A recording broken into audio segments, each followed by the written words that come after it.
আমি একজন লিডার নারী হিসেবে কাজ করি, তারপরে কি আমার সুরক্ষা নাই। আমি একটা পুলিশ হাতে কিছুদিন আগে মার খাইছি, আমি নিজে তো নইছি। যখন আমি থানায় গেছি পুলিশ আমার অভিযোগ দিতেছে না। পুলিশ কি করতেছে, বলতেছে রাইট হয়েছে, এখন রাতে অভিযোগ নেওয়া যাবে না।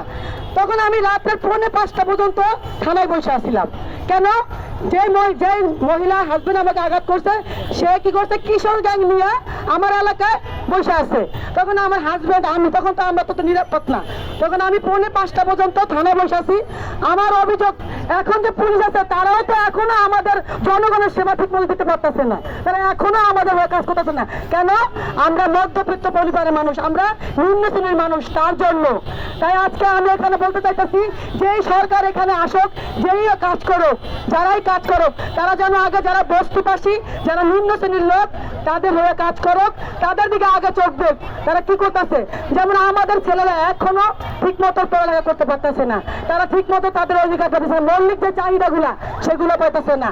আর নারী দিবস, নারীরা, আমরা তো নারী, বললাম তো আমি নিজেই নির্যাতন করতেছি ঠিক মতো, আমি নিজেই ঠিক মতো আমার অধিকার পাইতেছি না।